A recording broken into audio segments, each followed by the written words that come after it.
서구 문명에 두 개의 뿌리가 있다라고 학자들이 이야기를 합니다.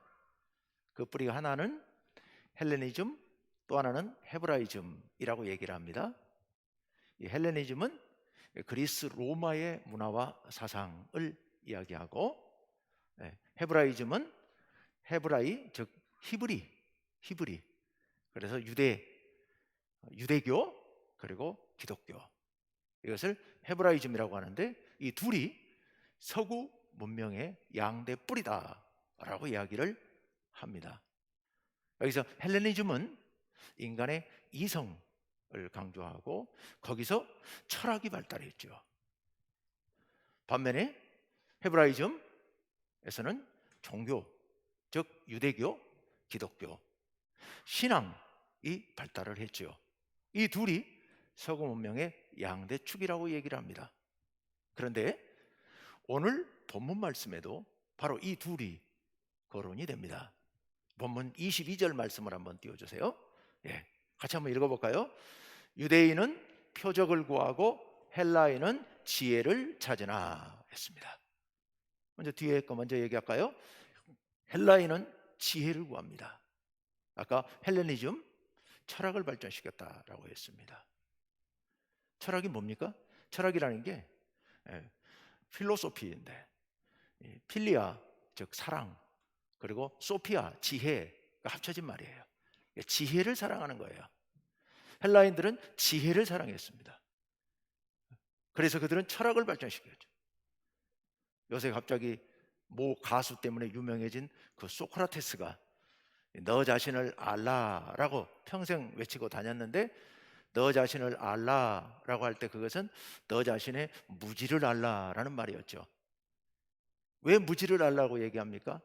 너 자신이 지혜가 없다는 걸 깨달으라. 그래야 지혜를 얻기 위해서 노력하지 않겠냐는 겁니다.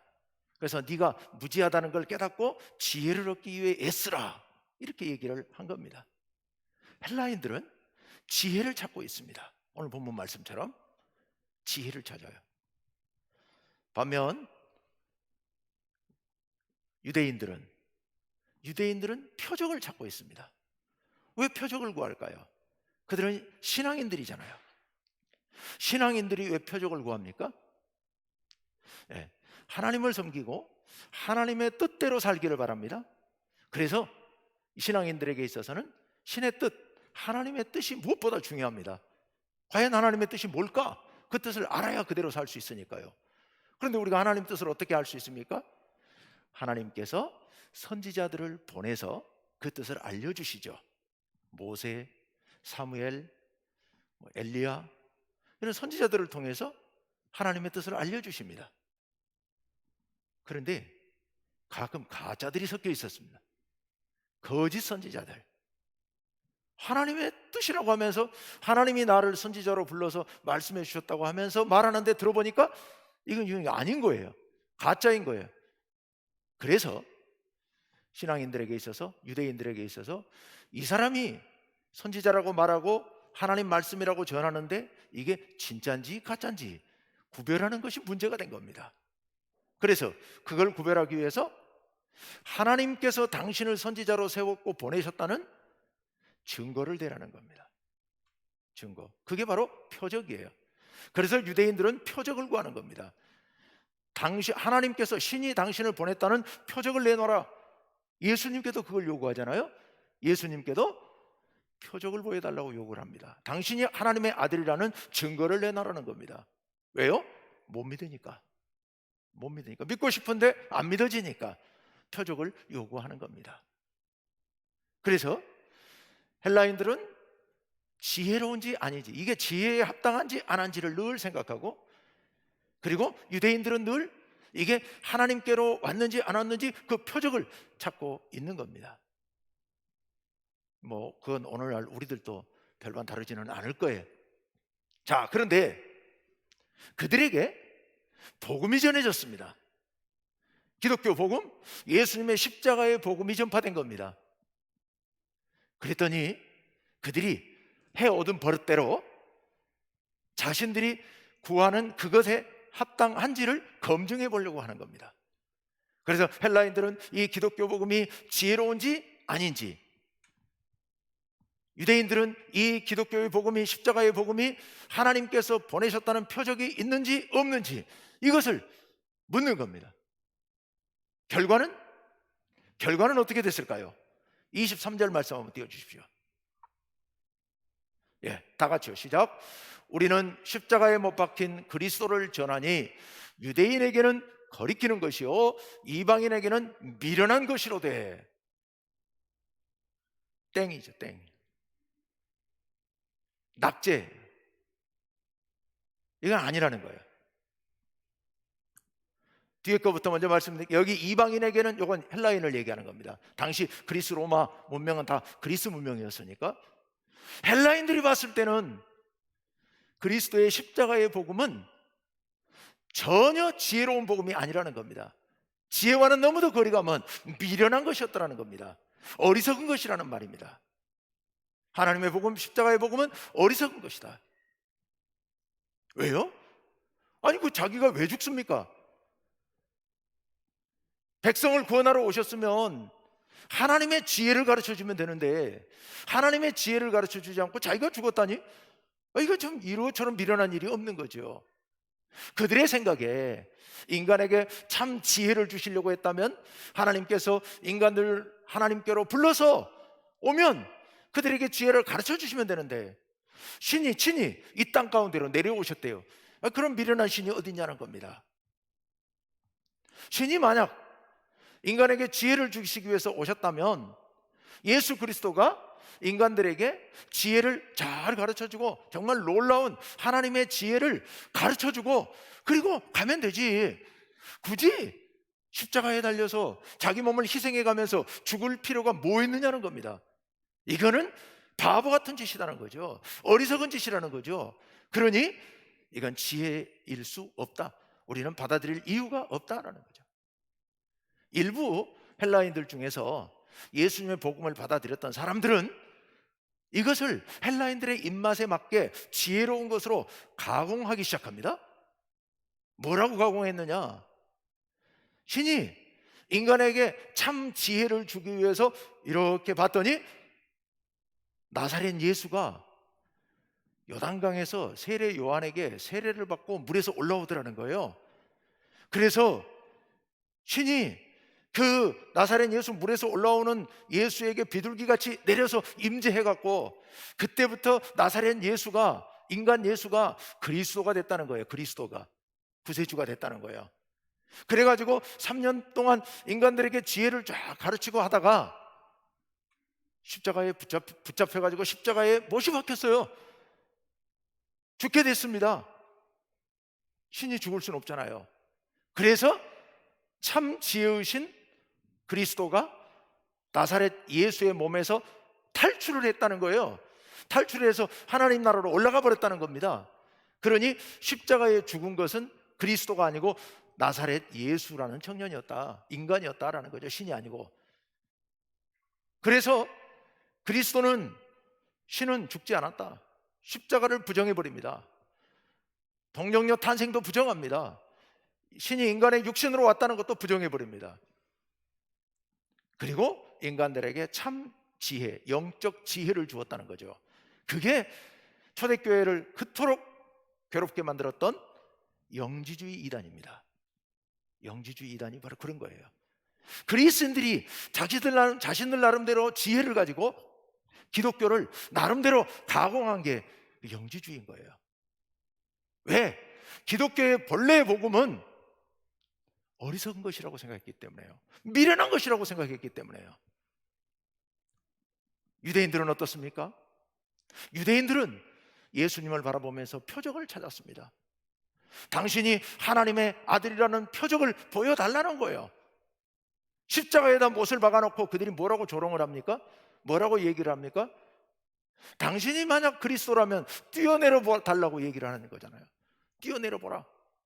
당신이 만약 십자가에서 뛰어내리면 믿겠다는 거예요. 어떻습니까? 예수님께서 뛰어내리셨습니까? 아니잖아요. 거 봐라. 저 예수가 가짜라는 거죠. 하나님의 그리스도라는 표적을 보이지 못했으니 가짜라는 거예요. 능력을 보여주지 못했으니 가짜라는 거예요. 그래서 거리끼는 것이다. 구약의 율법에 의하면 나무에 달려 죽은 것은 부정한 것이다. 부정하다. 그래서 거리끼는 것이다 라고 얘기를 하는데, 여기서 미련하다, 거리낀다라는 것은 그 앞뒤 문맥을 봤을 때 무능력하다 이런 의미입니다. 십자가에 달린 그리스도는 무능력한 분이었다. 십자가에 달린 예수는요, 그러므로 그리스도가 아니라는 거예요. 미련하고 그리고 무능한 그런 십자가. 그러므로 십자가에 그렇게 달려서 죽은 예수도 미련하고 무능한 존재이고, 그렇게 예수님을 보내서 십자가에서 죽게 하신 하나님도 어리석고 무능한 존재라는 겁니다. 오늘 우리 설교 제목이 어리석고 무능한 하나님인데요, 제목만 보고는 이런 불경한 말을 쓸 수 있나 하고 생각할까봐 제가 제목을 바꿀까 말까 노심초사하다가 그냥 그대로 넣어놨는데요,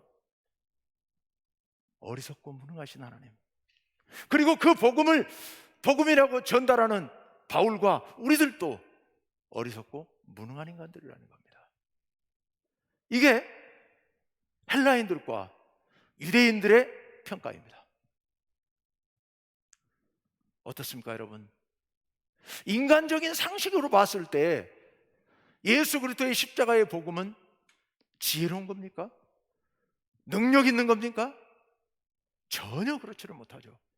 오늘날 우리의 상식으로 보아도 예수님의 십자가는 인간적인 시각에서 보았을 때 이건 너무도 어리석은 짓이에요. 왜 죽습니까, 거기에? 그리고 너무도 무능한 것이죠. 아무 능력 없어요. 십자가에 달려가지고 채찍질을 맞고 살점이 뜯겨나가고 머리에 가시관이 눌려 쓰여져서 피가 줄줄 흐르는데 거기에 대해서 한마디도 대응하지 못하고 그저 힘없이 끙끙 앓다가 그렇게 무기력하게 죽어버리신 예수님, 너무도 무능하신 분이잖아요. 예수님의 십자가는 너무도 무능한 것이었습니다.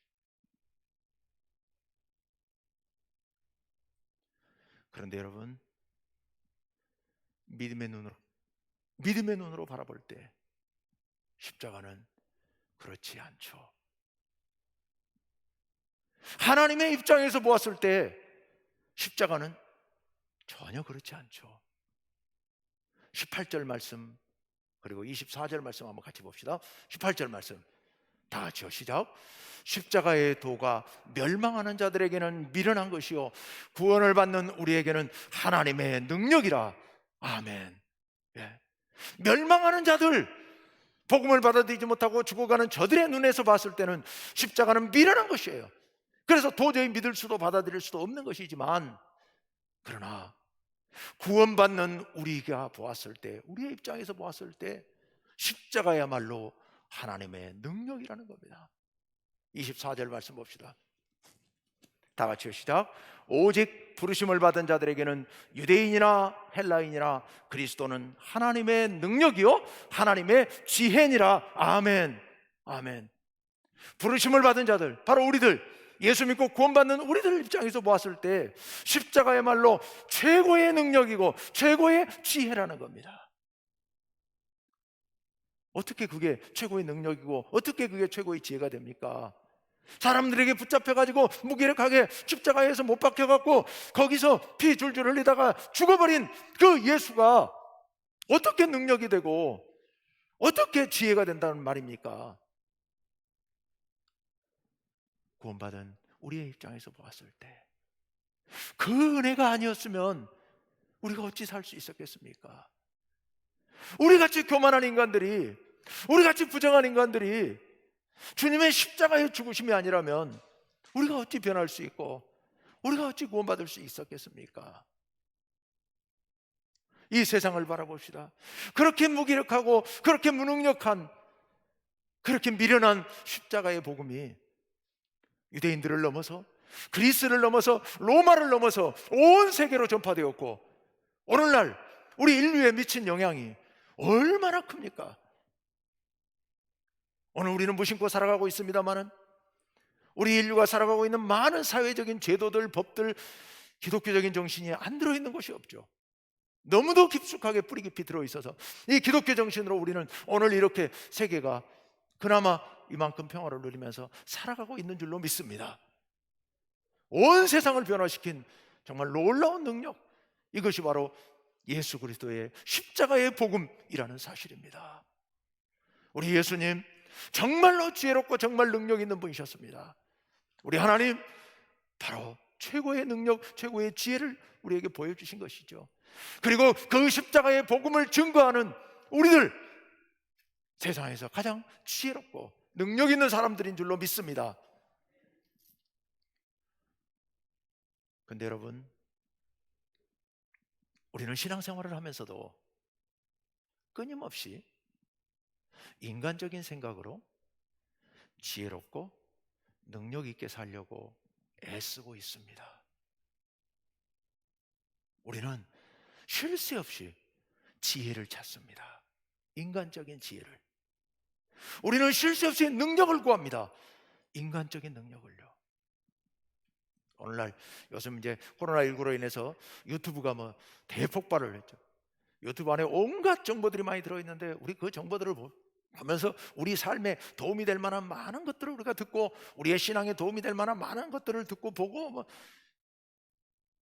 거기서 지혜를 얻으려고요. 우리는 뭔가 좀 더 능력 있는 일을 해보려고 막 애쓰고 발버둥을 칩니다. 우리 한국교회 어떻습니까? 한국교회가요, 세상에 능력을 보여주기 위해서 우리는 그동안에 너무도 많은 일을 해왔습니다. 능력 있는 목회자를 모셔오고 목회자로 인해서 교회가 능력을 발휘하고 그래서 교회가 대규모로 부흥하고 그래서 한국교회가 그렇게 커졌죠. 그래서 힘이 생겼습니다. 세상 사람들이 요새 교회를 우습게 알고 막 욕을 하고 비방을 하고 비난을 하는데요, 왜 그런지 아세요? 너무 강하니까 그러는 겁니다. 강하니까. 강한 자 앞에 약한 사람들이, 약한 자들이 서면 겁나거든요. 겁나니까 막 덤비잖아요. 개들도 무서우면 짖잖아요. 교회가 강대해진 겁니다. 그러니까 정치인들은 교회에 대해서 한마디도 시비를 못 걸잖아요. 알거든요. 교회 잘못 건드리면 큰일 나는 줄 알거든요. 그러니까 정치인들은 어떤 경우에도 교회를 안 건드리려고 합니다. 무서워서. 어떻게 해서든 교회에 잘 보이려고 하죠. 교회가 강해졌습니다. 능력이 생겼습니다. 그런데요, 그것이 과연 맞는 것인지 우리는 다시 깊이 생각해 봐야 합니다. 십자가의 복음은 사람들이 보는 그런 관점에서의 능력이 아닙니다. 사람들이 생각하는 그런 지혜가 아닙니다. 십자가의 복음은 바보 복음입니다. 어리석은 복음입니다. 어리석게 희생하고 어리석게도 계속해서 낮아지고 어리석게도 너무도 무능력한 것, 이것이 십자가의 복음입니다. 여러분이 주님의 자녀입니까? 여러분이 십자가를 따르는 주님의 제자입니까? 그렇다면 여러분 바보가 되어야 합니다. 가정에서 무슨 소리를 들어도 바보처럼 다 받아줄 수 있어야 합니다. 어떤 상황에서도 바보처럼 나를 희생할 수 있어야 합니다. 이것이 기독교의 복음입니다. 여러분 직장에서, 사회에서 여러분 바보 소리를 듣고 살아야 합니다. 어떤 상황에서도 손해보고서도 허허 웃고, 그리고 무시당해도 그러죠, 뭐 그러려니 내가 원래 그렇습니다. 겸손하고요. 나를 비워낼 수 있어야 합니다. 그것이 바로 십자가의 길이고 그것이 바로 복음을 받은 자의 삶입니다. 통일부총리라는 것이 직책이 있을 때 통일부총리를 지냈고, 원래 서울대학교 사회학과 교수님이었다가 나중에 다른 데 총장님도 하시고 했던 한환상 교수가 쓴 책 중에 바보 예수라는 책이 있습니다. 제가 대학교 때 그분의 설교를 좀 많이 들었었는데요. 그분이 뭐 장로님이었는데 교회에서 이제 이런 몇 분 교수님들이 이렇게 설교를 돌아가면서 하는 그런 교회에 제가 한 1년 정도 출석을 했던 적이 있어요. 네, 그분 그 바보 예수라는 책의 핵심은 이겁니다. 예수님의 삶은 끝없는 자기 낮춤이고 끝없는 자기 비움이었다는 겁니다. 낮춤과 비움, 이것이 바로 예수님의 삶의 모습이었다는 겁니다. 그러니 예수님의 삶은 바보의 삶이었다고 이야기하고 있는 거예요.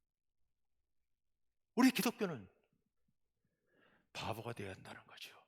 예수님을 따라서 바보가 되어야 된다는 겁니다. 여러분, 우리 너무 세상적으로 그렇게 지혜롭게 살지 맙시다. 세상적으로 그렇게 능력 있게 그렇게 살지 맙시다. 우리 바보처럼 예수님을 본받아 그렇게 살아갑시다. 그래야 이 세상이 하나님의 나라로 변해갑니다.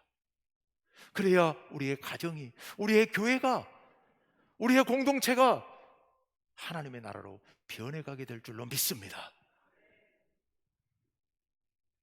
오늘 본문 말씀 25절 말씀을 우리 마지막으로 다 함께 읽고 기도하겠습니다. 25절 말씀 다 같이요, 시작. 하나님의 어리석음이 사람보다 지혜롭고 하나님의 약하심이 사람보다 강하니라. 아멘. 기도합시다.